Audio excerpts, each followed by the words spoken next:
I'm just curious, do you feel like the Dream Protector, like if you're looking at this hero, where would you rate him in regards to laning stage prowess?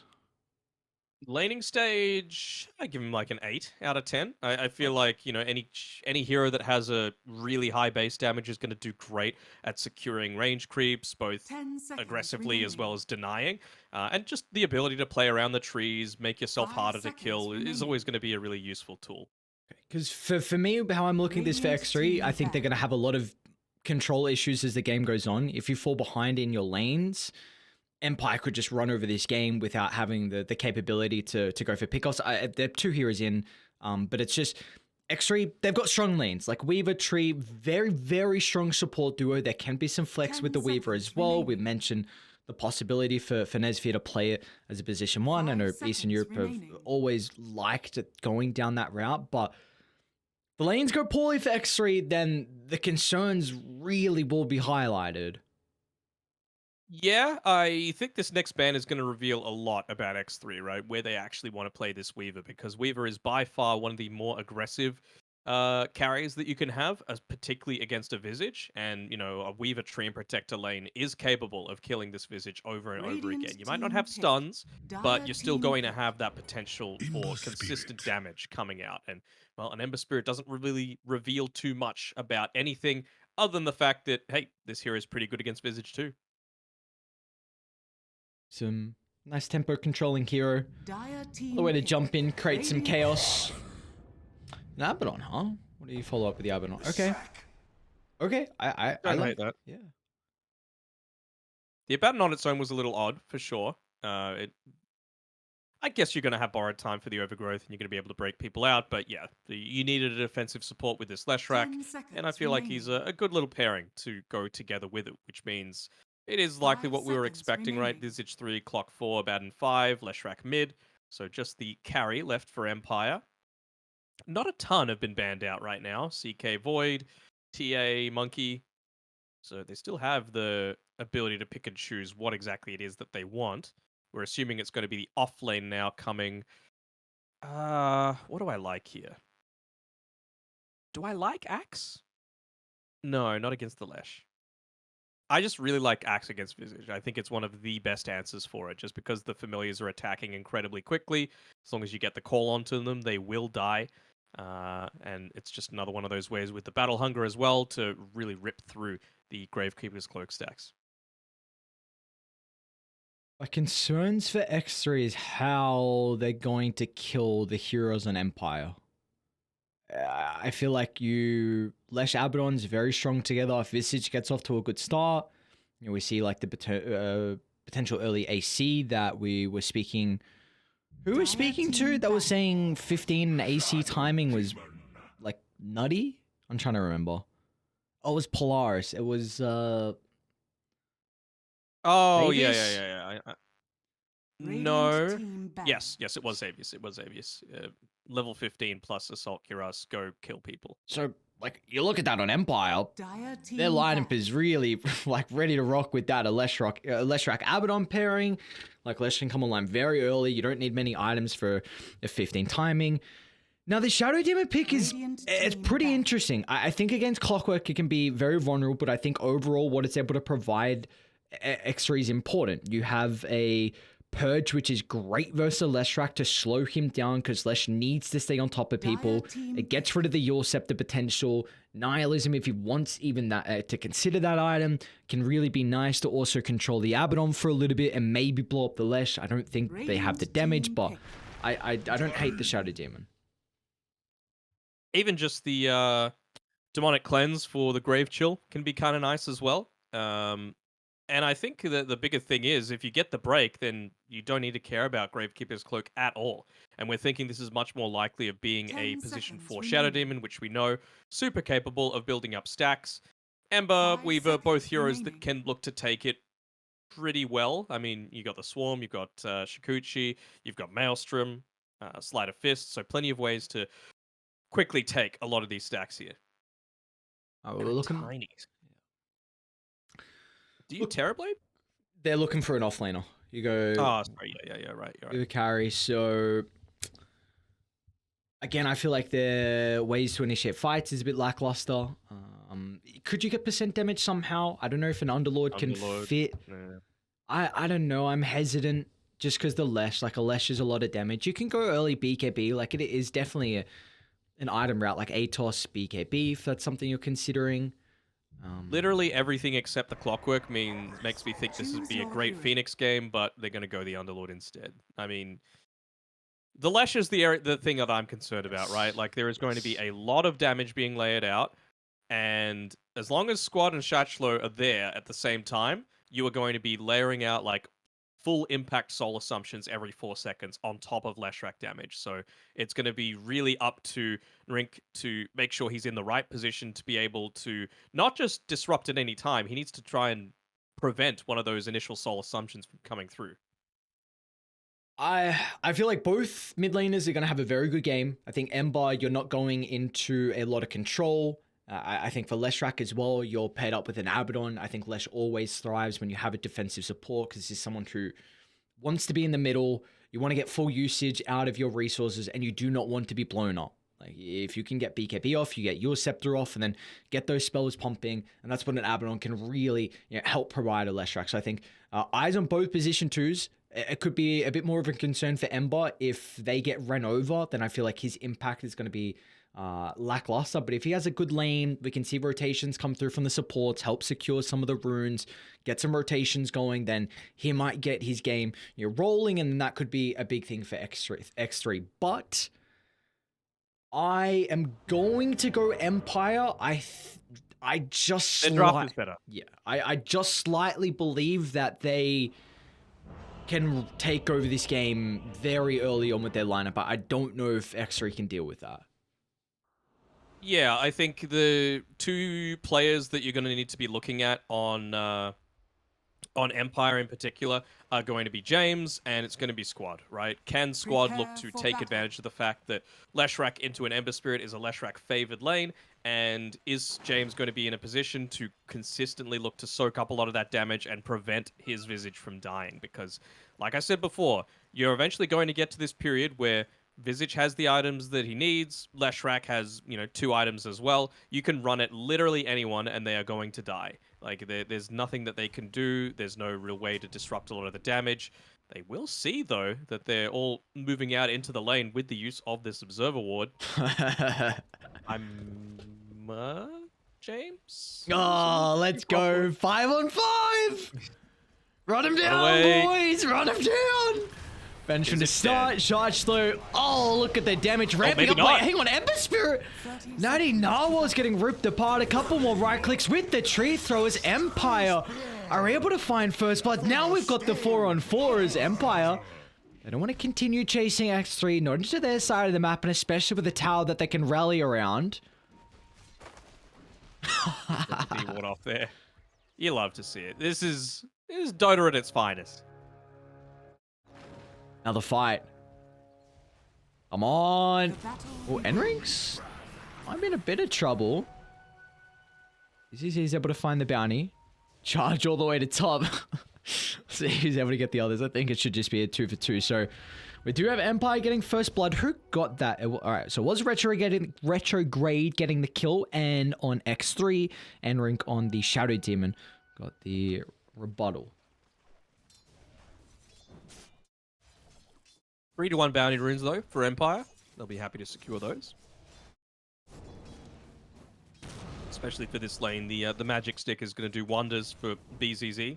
Of course, you're going to be going up against Firestorm. Eventually the Shadow Poison is going to start to be layered out, so he can really look to play aggressively like this. I was a little bit worried that Tiny Abaddon lane isn't the aggression that I love when going up against this Underlord, but with this skill build and the fact that they were able to claim that first blood for themselves, I'm feeling a lot more confident. So the last ticketed match that Shachlo has on a Visage, from what I can see, is back in 2015. Mm-hmm. Things have changed a little bit since then. You're right. I'm just saying it's quite some time ago.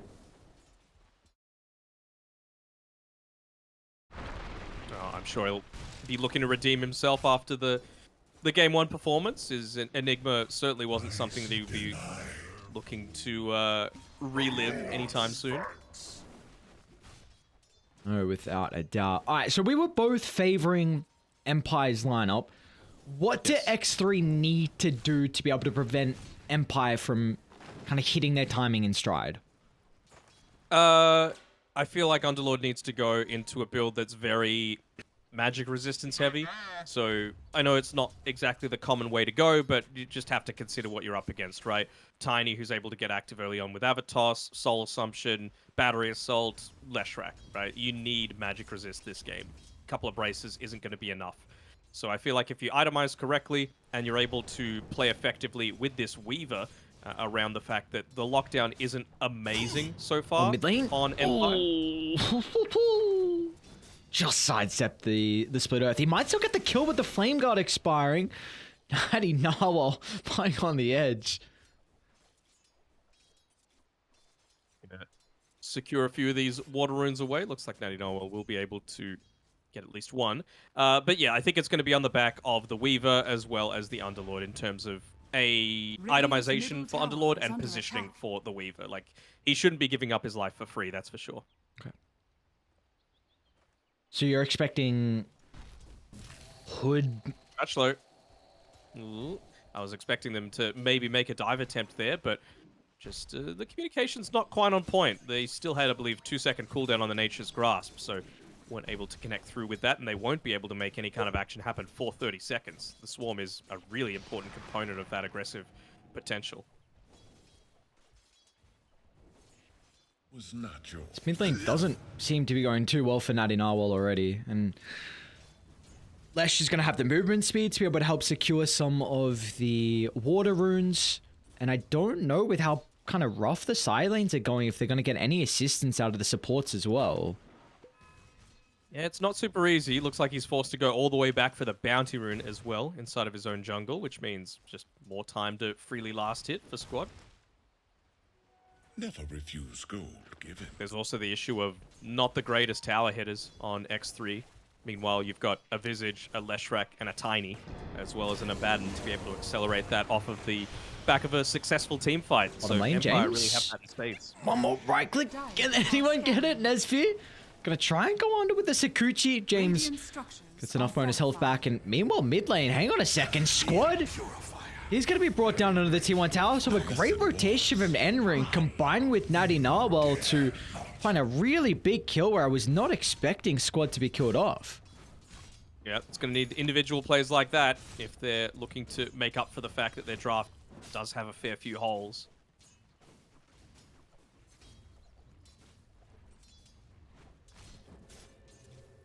You have been denied. Really keen to see how they are going to try and give Natty Narwhal a good game. And we might just see the good old suicide in one of the side lanes, just to TP back mid and refill the bottle to really help out. He's not going to have another rune for a minute. You'd love to have resources as well to be able to battle for the 6-minute mark. So maybe there's an option to go in like 30 seconds for X3. Maybe a little bit less so you can TP mid and be there at the same time for the power runes. Yeah, potentially. You've got Enrink and They're up to BZZ charge looking low to fight up bottom. here. He's pretty goddamn speedy though. Boots, Grave Chill, he's up. A tithe to the impurities. You got 6 Shadow Poison stacks on BZZ. Is he gonna win this? Doesn't have too much mana to continue spamming, so BZZ. Oh, get the stuff! Alright, he got the ward and the clarity at least. He's gonna give away 35 gold. Got one close. The Aphotic Shield's about to expire. So BZZ doing his job. I was honestly pretty impressed with how he played last game. You know, didn't have the highest damage or anything, but you're a pos 5 win ranger. Bot lane, Shachlo. Again, James, really nice positioning to be able to stop this aggression from coming through. And look at what happens with the fact that you've got the longer cooldown on the Shikuchi. It means that you can make those turnarounds happen. So James doing a great job so far for this lane. Definitely the one of the big weaknesses out of the Visage is your laning stage. And you mentioned in the draft that this Clockwork's going to do an exceptional job to be able to just offer that bodyguard aspect, really just playing in front of the Visage, getting aggressive, taking up damage, and then Chargelo can continue spamming up the Soul Assumption, which he has a second point in. So SMN Are they going to consider the dive under the tower? It looks like that will be the case, but James, it'll cost him his life. He's unable to deal with the bugs. Chargelo kind of has to deal with them as well. He's got to be cautious because Nesfear has a third point up in the Sakuchi now. Meanwhile, top lane though with the Underlord trying to man fight BZZ, but the Firestorm soon to expire, so Retrograde and BZZ in conjunction together is able to bring down the position 3 on Raiding X3. Love being able to use the Grave Chill onto someone like the Weaver, though. Just constantly zipping around meant that Shachlo was able to get away from the aggression that's coming back for him. James has to be a little bit careful, though. I mean, he's expending a lot of mana just upon returning to this lane. And Shachlo wasn't really in any kind of danger. As Squad trying to claim a bounty rune. And Rink, again, some really solid positioning from him. He hasn't really been in the lane all that much. And, you know, on the back of that, he's been able to build up a few stacks for his team. And, I mean, you would probably say that Shegarat shouldn't have died previously. I mean, he was in pretty deep. Was it the result of a toss, or did you see? I did not see, no. Yeah. Well, he's going into the ATOS build, which... It depends, right? It depends who the main target is. James? No, okay. Like, if they're able to isolate Shachlo, for example, then of course it's going to be a really nice tool to have, as speaking of him. It's gone on, but immediately the Grave Chill coming out. Nice micro. Was it 2015? He doesn't forget.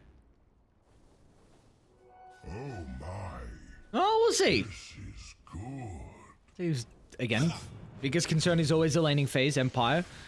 Very good job to be able to secure the room, but Fiend's Gate looks like the Underlord's even considering about getting involved as well, but they've already lost the Ember Spirit. Now, he might have just joined into his death. The Squad's got plenty of damage, protected from the Invis as well, and BZZ can pump over the sustain to the left, so in the end, Empire 2 for nothing. Given the Arcane Boots, they might be ready to rock and roll again if someone else shows up. Potentially. I mean, I think they're happy with just sitting back and continuing to give Tiny the farm. Like we've seen a few times today, he's just well ahead of anyone else that's looking to try and contest him. 4.6k net worth at the 9-minute mark, almost picking up his first Hyperstone. Have they made any crazy stacks for the Tiny? I don't see anything at the triangle. Dire's middle tower I think Lesh has been taking these ones that have been made up in his own jungle. Just realizing that the Tiny's had a good enough lane. Doesn't need anything more. Even just going to get a nice little bottle refill. A little bit of a shame that he didn't give the Keen Optic over to the Abaddon when he was standing right next to him. It happens, though. Do you feel like Radiant are going to be in a position shortly where they can defend this tier 1 tower bottom? Because I'm just waiting for Empire to walk down and take this tower. Honestly, good question. I'm just thinking, like, we're seeing a different build out of SMN this game. He's got 2 points in the Leech Seed, where previously he was 1-1-3. Still has a point left to be able to use, but I wonder how he's going to allocate it, right? Are they just all in focusing on Shachlo with the James? The deep dive onto the tower mid. What? Some crazy shenanigans going on. James was looking to offer some space for the Leshrac, but SMN and Rink gonna be lacking the damage as soon as BZZ is able to step over. Hang on, bottom lane, Chargelo. If it gets a solo kill into the carry on X3, they're continuing to chase, but Squad steps in, finds the double stun. He doesn't have too much mana nor health to play with. It's gonna be really reliant onto BZZ to keep the Leshrac alive. Can he even do it? Needs a couple more Pulse Nova ticks. He will not get it, unfortunately. Now even with the Underlord showing up to the party, he's got the Firestorm to help out into BZZ, but hang on a second, Retrograde. He pops out to the other side as well, so Underlord's like, alright, I don't want to be here no more. Let's go back across the map. It was a cheeky little play there by Retrograde to try and join in onto the team fight, but I mean, BZZ, he just continues to impress me. He might be an old man, but he knows how to play Dota, just consistently spacing himself perfectly around the Leshrac, meaning bottom that lane, Chargelo might be in trouble. Purge up with a Firestorm, but James prime position once again to be able to protect his position 3. Charger still getting right-click down, but without the Firestorm to help out. Visage able to reposition. They run into... Oh, they got him in the end. Okay, they had enough time to be able to stack up the poison. So, in the end, will be a 1-for-1 and the second death given over to Charger. Dire's structures are fortified. You were mentioning before about their effectiveness at being able to defend. I'm not super confident about this. They have the overgrowth, though. We'll see, SMN, can he turn it back around? It's really just delaying the inevitable. No TPs are coming down. Squad and BZZ. And look at Charge, though, too. The familiars, the micro is going to see SMN, but there's nothing really he can do. He's deep in the trees. Maybe? Nothing? You have Rocket Flare in a couple seconds. Dire's top tower is under attack. Radiant's Big though. bottom tower has SMN, fallen. no. Where do you go? You go right, familiars there, you go left, squad's there, keep running right. Well, look at the one stun into the second. Mana's soon to be lacking on squad, so they're going to hook shot into the tree line. Now James is like, get me out! I'm stuck! Honestly, Oh, he'll probably need to TP. not the worst sequence of events. Like, Neshiv, I wasn't watching the Weaver top, but he took the T1 tower down. I have to imagine got at least two free waves of farm, so it was a lot of space granted to the Weaver. Yeah, ends up allowing him to finish up that Maelstrom, so now you've got an additional damage output that's going to be effective against the Tiny, that's going to be effective against the Gravekeeper's Cloak. Even just potential for doing things like popping the borrowed time a little bit early, just through the AoE damage is going to be a really nice addition to your skirmishing. So I'm very impressed with Empire and how they're combining kind of the lineup together. Lesh is always running around with the Abaddon. We even see the Clockwork, because that's really the only way you can initiate fights on Empire. So James, when he has his hookshot ready, even when he doesn't have the hookshot ready, is always wanting to take these skirmishes. Dire's top tower is I under attack. wonder what he wants to go for item-wise on the clock. He's holding on to 1,000 gold, which is a premium for a hero like Clockwork, where you need to have your impact in the early game. You fall off a cliff unless you get an Aghanim Scepter later on. Double damage empowers me. Can't be some crazy scepter out. You feel like there's another earlier item that maybe could help out with the snowball that I feel like Empire are trying to set themselves up for? I mean, they could very easily just earn, right? Nothing Dire's stopping that. middle tower is under attack. Build it into a vessel. No dispels as for right now.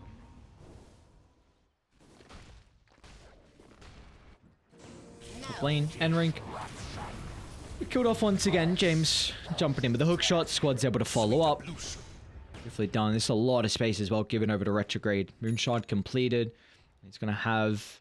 I believe he'll just have enough gold for the Ag Shard at the 15-minute mark. So Retrograde is definitely hitting the timings required on the position 1 Tiny. Yeah, for sure. He's certainly ahead of where we would expect to see him at this stage, just because of how incredibly well that top lane went.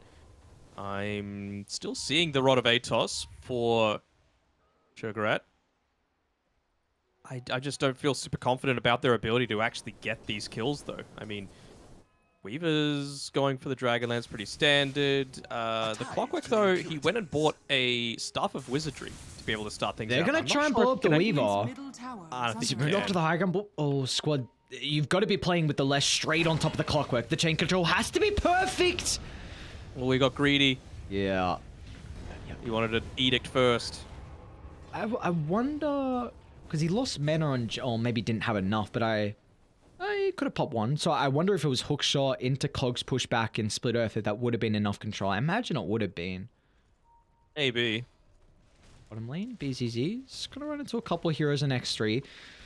Man, BZZ is doing the little things really well. Just playing with his Tiny, seeing how vulnerable he is. Like, that is the hero that X3 are looking to bring down. It's the...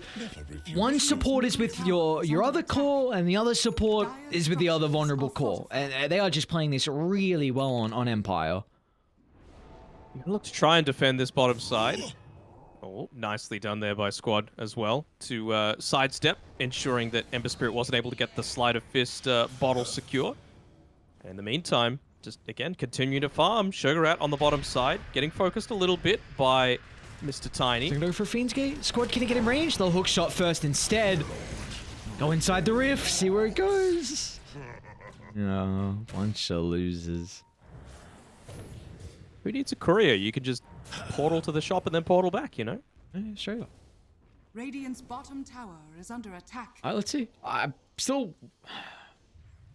Do you feel like it's time now for Empire to start putting some pressure onto the tier 1 mid? Potentially. I mean, maybe they might just want to have the Sanj up for the Leshrac, considering that you've got 0 points in the Curse of Avernus, just full Mistcoil style of build on BZZ. Enable squad to just continue pushing on forward.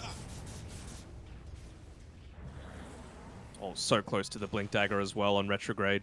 Also 17 minutes, so might be looking to get some of these neutral items. A Fey Grenade's pretty damn good for a Tiny. Thrice the torment. Dire's top tower is under attack. It's a really nice ward for Dire to be able to play with, though. Because, again, we're mentioning a lot, but Empire, their lineup wants to be really aggressive. You want to be invading the jungle, not giving time for X3 to be able to find their farmers. They will get one pick off down bottom onto SMN, so revealing the blink onto Retrograde, but furthering his really good start. 15, so he's got the status resistance. Yeah, it just feels like they thought the laning stage would go better than it did, in my eyes, right? Like, you've gotten these 3 points in the Leech Seed, and it really feels like at this point, what exactly is that going to do in a lot of these team fights, right? When are you going to have the freedom to just walk up and Leech Seed people? It feels like it was a very specific response to the Visage that just never ended up working out. Management's going to hold back squad for the moment, but he does have BZZ nearby. Look at the Firestorm and the damage it's dealing, but they'll turn it back around. As soon as squad is able to get the sustain out, they can't deal with the Leshrac, and now they're charging on forward for more. Retrograde jumps in. Now Enrink's going to be the next on the agenda, but a forced after reposition. The Shadow Demon gets out of harm's way, but man, Empire, there we go. 2 kills into the tier 1 tower. More map control into the favor of Dire. That's what I was talking about with that Soul Assumption, right? Like, they just deal so much damage so quickly that even a Weaver isn't able to respond in time. He has a pretty tanky build, right? Power Treads in Strength mode, he has a Magic Wand, Dragon Lance, Infused Raindrops, and he still dies. We'll even find SMN. A bit awkward, I think. Maybe someone accidentally popped a smoke to try and close the distance, but T1 Tower now claim mid, and instantly they're going to move towards taking Roshan. I really think Danog, if they get this Aegis, it's very hard for them to make a misplay. Yeah. It's not quite game, but it'll be close to it, right? Like, I still think that X3, they don't have the better draft. They're going to try and take the fight. And in our world, charge in the middle, but Roshan's not low at all, so it's a BKB that he gets nothing out of it.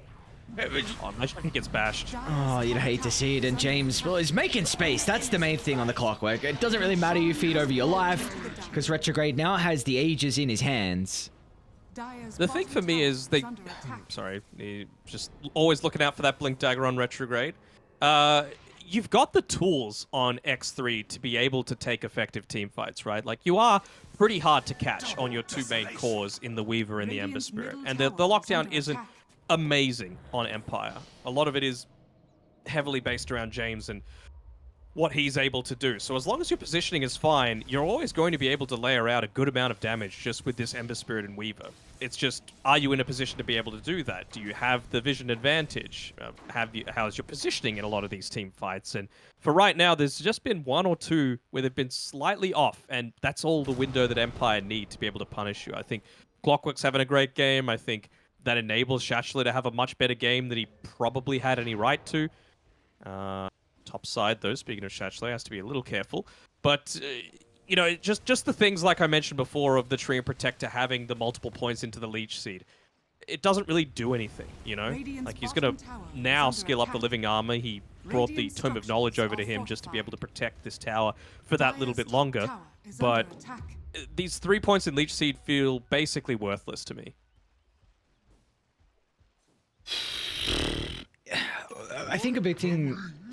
Weaver is getting a lot of farm. And this card is going to be an exceptional item. Can they chain control the Ember perfectly? Enring's able to step in, offer the protection of the banishment. He does have a remnant to get on out as well. Exactly what I was saying before, right? You can't just... Someone goes on, you can't just disrupt them at will. It needs to be specifically in response to that soul assumption. He doesn't even have it maxed out yet, right? So it's just going to get so much more damaging. So... There are definitely some items that are soon to be completed, and I do think weighs in. Maybe I'm a bit hasty saying I think this aegis is... I think it puts him in prime positions like 90%, or probably says 93, so we'll go with that. I do think there's ways back in though for Radiant. You have Skadi almost complete, which is going to be really important in these kind of long drawn out fights, and with the sustain that Empire are trying to play off the back of. Hold that thought, is T3 tower's already going down. Isn't Tiny a great hero? Yeah, nothing wrong. Well, at least he's not crazy broken, but still makes me laugh every time I see him try and hit objectives. Oh, there's no try about it. Yeah, the man hits that's right. So, well, SMN's been able to cut the past 3 creep waves on this bottom side, so he's doing a pretty good job closing in on his own Blink Dagger, which is going to be a pretty significant way to perhaps make some of these turnarounds happen. Another thing Depends is... how many hits. Well, he's getting caught out. I was just saying, sorry, that if Empire clump up and you hit a 5-man overgrowth, then this can work out well. So I'm just watching Retrograde start to take squat. They're actually going to take the fight. BKB moving over to the left track. A lot of sustains coming out thanks to BZZ, but it will not matter. Now towards the Visage they go. Ashash in a bit of trouble, but Retrograde jumps in the middle. All the cleave and the AoE combo. It's not enough to get rid of the Weaver. A time lapse to the last second. Retrograde still playing with the Aegis advantage, almost killing off Enring through the first life. Can they set themselves up for round 2 though? X3, they gotta get out. Retrograde jumps behind the remnant of the T2 towers, able to find Enric. Now they might be eyeing up the Underlord as well. Not enough mana for the hook shot. They will not dive the T4 towers. Objective-based gaming is Empire. Might be in a bit of trouble here. Radiant's middle tower has fallen. I guess BZZ's positioning has always been on point. The itemization is great. Double drums for now might feel a little bit awkward, but he's reached that level 15 mark on the Visage, going straight into the AC. Not only just good for yourself, going to enable your Tiny so much as well. Attack speed, minus armor. BZZ, he's got the second charge of the drums, just so that you can continue this early aggression. Top lane. Mass TPs. They're going to see James and BZZ. Gonna be an easy kill in regards to the supports, or even Fiend's gaining to block off one of the escape avenues. James's TP is going to be cancelled. Underlord's even hunting for another pick-off as well. It's not as easy to bring down the Abaddon. It's a decent way to be able to start the fight. Weaver might be in trouble for the moment. Chain control is going to be off the mark once again. Enring though, oh no, you got to get out. You got to get out. You can't man fight Retrograde with a double damage. Look at the damage. Oh my god, might just two-hit the Weaver. Time lapse to the last seconds, able to reposition. Now with the BKB wasted from Retrograde, but he's just waiting for the blink. Patience from Tiny in the wings. Now he jumps in the river, gets the crits. Bye-bye Natty Narwhal. But Nesfear is still considering to take the fight, but as soon as you see BZZ holding hands with Retrograde, there is no way the Weaver can turn that one back around. All these little team fights, Retrograde's just doing the small things right, you know. Might feel a little bit weird TPing into the outpost that full 6 seconds, but he knows the key target to take down is that Shadow Demon. Every single time a team fight's even gone slightly well for X3, it's when Shadow Demon's been able to get the Demonic Purge in onto the Leshrac. Means that you're not going to get as much of effectiveness out of things like the Eternal Shroud, the Abaddon for the save potential. Even just repels the offensive impact that Alesh is able to have because he can't chase people down anymore. So for him to go down at the start of that team fight was a huge win, and they took advantage of it accordingly. They feel like they can go in response to this though, but someone's going to need to reveal that they're defending this tower. Oh. That reveals that they're smoked. I'm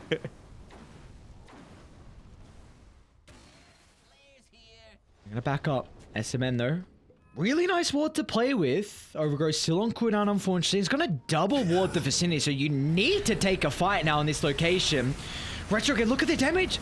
Soul Catcher out. It's going to try and beat TP out. They won't have a way to deal with it. Oh, they were 2 seconds away from Overgrowth. They're hunting the Visage. Scardy's slow, Charge though is completely split from the team. It's going to be a really valuable pickoff that X3 will be able to find in the end. And this is one thing about their lineup that we haven't really spoken too much about. The Shadow Demon is a great answer to the Tiny. Oh, mid lane, BCZ. 9 feet away, another kill. Underlord's able to combine with Natty Narwhal. So 2 pickoffs from X3.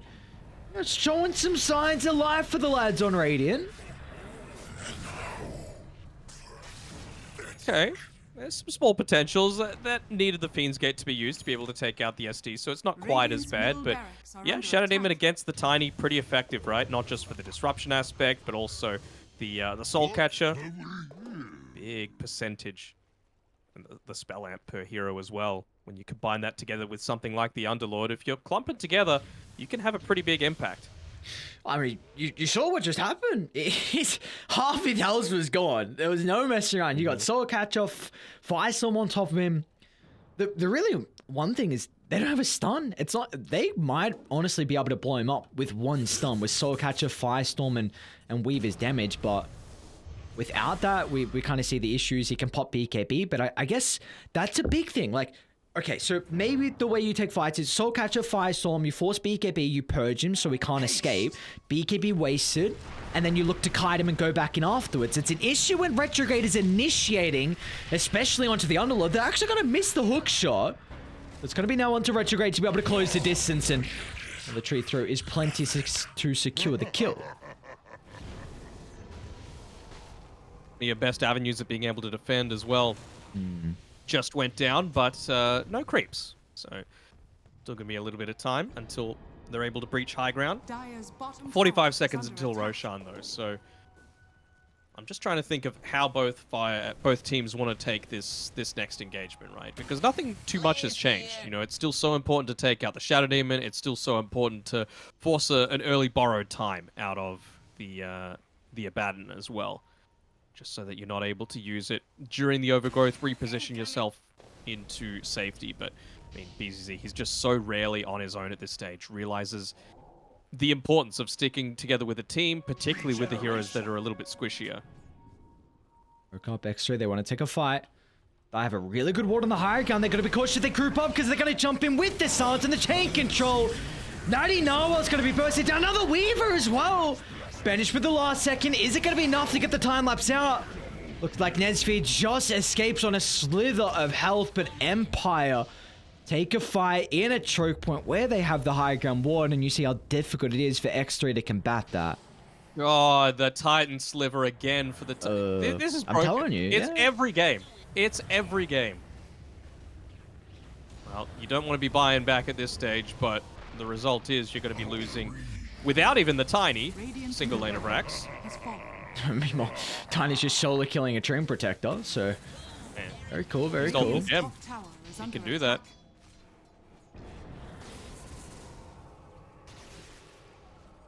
Radiant's top tower has fallen. Now they can go back up and take Roshan if required. Honestly, both games have been very one-sided.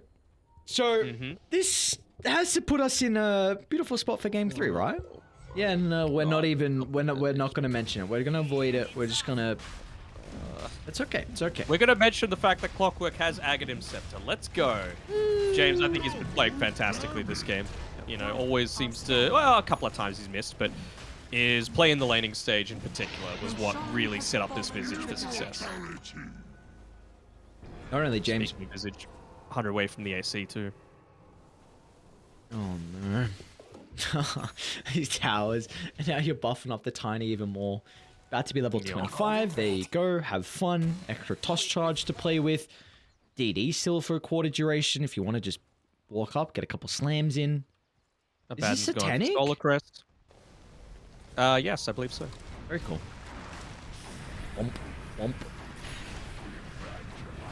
You do see it's a lot of... Oh my lord. Half his health gone, just like that.